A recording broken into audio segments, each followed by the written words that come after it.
Hey guys, thought I would just record myself filming a page in my sketchbook. This is sketchbook number 14. I've been at it for about 2 weeks and I am about there. Look at that. Woohoo! I love the wrinkliness, so I've been using a lot of watercolors. Oh, if you're wondering what sketchbook this is, it's actually the Pentalic. I think it's called the Traveler's Sketchbook. So, if you're wondering, that's what it is. It's very much like a moleskin. The paper's a little nicer than a moleskin. It's got like a bookmark ribbon. It's got your clasp, and it's also got the pocket. So it's like a moleskin.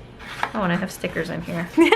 I didn't know those were in there. That kind of caught me off guard. Anyway, yeah, I definitely recommend these sketchbooks. If you like to add a little bit of watercolor, it seems to hold up just fine. So, start a page. That's kind of a creepy drawing. We won't look at that.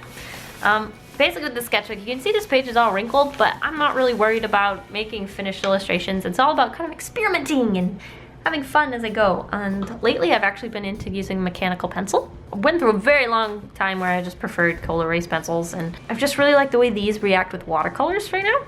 So that is what I will be using. But I would bring up Pinterest and just show you how I sort of go about filling a page in my sketchbook. So sometimes, look, you can see I'm in pose ideas. See, these pages work really nice because like they give you an idea of different poses you can do. And I'm thinking maybe I'll just draw one of these, but none of them are really speaking out to me actually. I'll take that back. Let's draw something else. That's cute. More pose idea pages. You can see those are things I'm into. But yeah, basically I just keep looking till one of them just like screams out at me, draw me! Second Starbucks to the right. Oh, that's cute. I could do a double page for that. Maybe we'll try that. Can I make this any bigger? We'll just have to use a tiny little itty bitty reference. Bigger head. Yeah, I think we went too big, but it's cool. It's cool. It's cool. So her hand's about here, I think. It kind of curves down. So then this hand's uppish like this, and then her other hand. Now when you're doing in a double page spread, something I've noticed is you'll end up like shortening parts that like go across the seam, especially since sometimes the pages will be curled in a little too much. So I'm actually gonna make that arm a little longer because I think I had it wrong the first time. So we're missing legs now. That's a little weird, so we should probably add some legs here in a little bit. Her head's actually just too big for her body. Shrink that down a little. Okay. Now back to her legs. So we have her butt down here. Her leg comes up at about the part of her knee, and her hand sort of collide here. And then it becomes a boot down here. Just sort of like that. And this is this leg. And then this leg looks like it goes up like this. And down like this. And comes up front like that.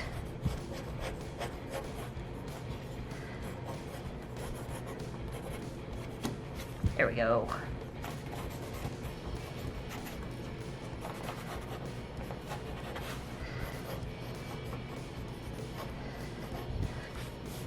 And there's the boot. I think her legs are too short. So again, like I said, whenever I go page to page, I end up shortening a lot of the body parts. So we're gonna have to elongate this just a little. So we have boot. The knees look like they're in the right spot, but this knee doesn't. Maybe if we pull it up forward like this, shut that off and erase the parts we don't need anymore. And like that. We have a better leg, I think, maybe. Better, worse, we'll find out. And then basically she's just on a little chair thing. A little chair. Oh, I just realized where I messed up. This hand is supposed to be sitting on this knee. So I think that might be one of the biggest problems, is that this knee to this foot is too short. So let's pull this up. It's a little better. I might bring this arm down, actually. But her butt should be on something, probably. And then it's got the arm rest. And that arm rest is underneath this leg, so you can't really see it. And then you have your couchy chair, love seat thing. Yeah. And now we can start doing a little bit more detailed work. I might just add a big blotch of watercolor up here to sort of balance it out. I don't know if I really need this picture anymore, but maybe. So we got an eyeball there, an eyeball there. And she's smiling. The eyes are too low now. It's creepy when you draw the circly eyes because then there's like a creepy wide open face. She looks a little evil. We'll go with it. Maybe we'll give her clothes to make her look even more evil. Who can really tell? Give her some lips. She looks really evil. That'll make her more evil then. That's really funny. Now her head looks too small. How did I do that? I went from her head being too big to her head looking too small. Little Miss Evil Pants over here. We'll fix that hair a little later. Basically, I'm just creating sort of shape. I'm trying to decide what clothes I want her to wear. Because this outfit isn't doing it for me. Nope, sorry girl. Like, it's cute and all, I just don't feel like drawing it. I just got deja vu and I have no idea why. No clue. Why am I getting deja vu? What am I drawing that's so freaking similar? Actually, it's more like the thoughts happening while I'm drawing it. I don't know. Does anyone get that deja vu when they're drawing? I have no idea why it's happening, but it is happening. And I can already tell that this drawing is a lot stiffer than some of my other drawings, and it's because I'm filming, and I don't know if anyone else gets this filming anxiety, but it just makes it a lot harder to draw.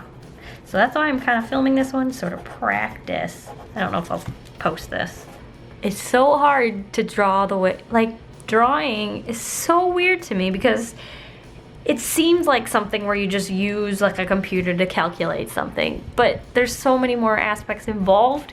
Like, you could be a little low on sugar and you could be shaken, or you could be a little too hot and you're just not feeling the same. Like, if one little thing is wrong, like, the art just turns out badly and I have no idea why. I guess it's because your tool is your body, and if your body isn't feeling good, then your art's not gonna feel good. So when I'm filming, I guess my heart probably is racing a little faster maybe than normal, so it just throws everything off.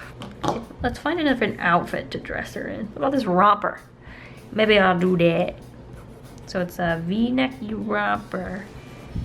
Like this, and then it comes down. It's got little spaghetti straps, and beading.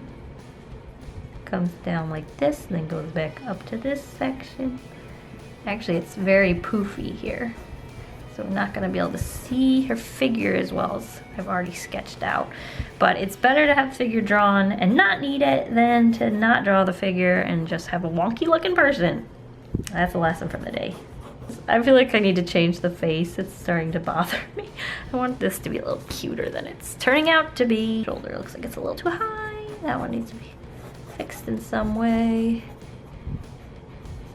What I really like about mechanical pencils is that it's always a nice fine line. Just about always. And I'm really lazy about sharpening pencils, so my color erase pencils all end up being very, very flat. This shoulder looks a little too big, so I'm gonna try and just start over on that. There we go. She just feels very, very stiff to me. But I've already explained why I think that happened. Okay, but yeah, even my little fingers are feeling kind of cold. I don't even know why. So you have the shorts. The shorts look like they have a little, they come up on the side, which is a little difficult when you want it to come around the leg and then create that shape. So that's what I'm trying to imitate here. A little romper. Yeah, I might just give her the cowboy boots anyway, because they were kind of cute. There we go. There we go. That looks better already. I don't know what the boots did, but they helped. Okay, and then this leg's coming up here. I feel like that's not specific enough. Anyway, yeah. Here we go. I think I'm gonna go for the face, try to fix the face, because it still looks evil to me. She looks happier. I'm not entirely happy with the face, but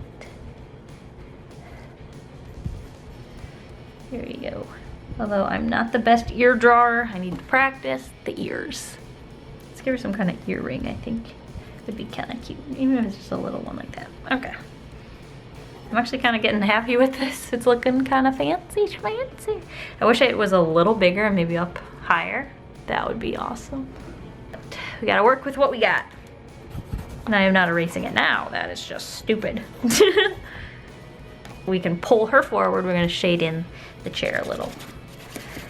Not like being specific, just making sure there's a tone difference between her and the chair. But yeah, there we go. And then one thing I've been doing lately, let me grab my watercolors so we can turn this guy off.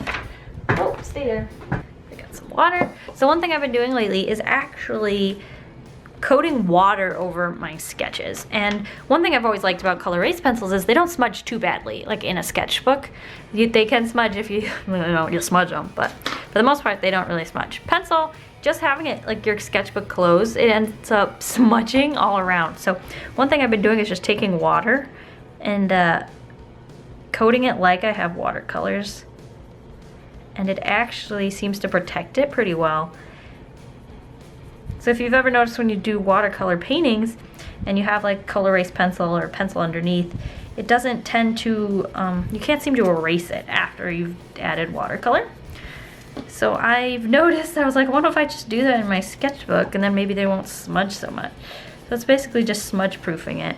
But I know if you have a sketchbook and you don't want wrinkles in your sketchbook, this is a bad idea. But I really don't mind in this sketchbook because this sketchbook is really just all about, you know, practicing, and that's where I actually learned that I could do this. So it's just a really fun experimenting sketchbook, so I really don't care if it gets all wrinkly and stuff. And I actually kind of like it, it adds texture. Anyway, now we have a nice wet sketch. We can add a little color if we want to this, and since there's water there, it'll be pretty. Sometimes I'll draw two different characters and then I'll color one like a light pink and one like a light green, something I did. So yeah, it's just a little fun exercise. I might add color to her outfit. Since I know it's blue, I'm gonna steal some blue over here. Add some of that, just a light hint of blue. Not worried about really coloring it in per se, just adding color just so that it gives you the idea that it's blue. And since you already have the water on there, it's a very nice light wash and it works pretty well. Just add subtle colors. And if you have any eraser bits on here, the watercolor is not happy about that. And neither should you be. So there we go. Just a big blotch of color. And I want to add a lot of water so that when it dries, it has that like edge to it, where like the edge of it has like more pigment, because it all ends up drying and like moving to the edge. So that's what I'm hoping for here. And I don't want to get too close or it's going to soak up into the where we coated it already, because it's already wet. So we're gonna need a little bit more pigment in there, and that should help. You can add some behind her too, just to make her stand out a little bit more. So now we have like a diagonal shape, which adds some more interest to our sketch.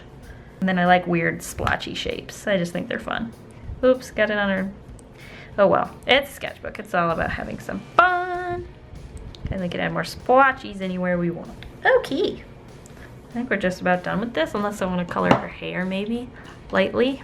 So like she's very subtly colored and then there's this bright, vibrant color behind her. I think that's kind of fun. You don't have to do that if you don't want to. But it's just, we gotta fill all these pages. I gotta do something different every time, you know? I will leave you now. Thank you guys for watching. I hope you all have a very delicious evening full of waffles, and good luck in your guys' sketchbooks. And I hope you had fun drawing along with me. Just, you know, a little 20-minute, 25-minute sketch. So yeah, thank you guys for watching, and I'll see you guys all next week. And I hope you have a very delicious evening full of waffles.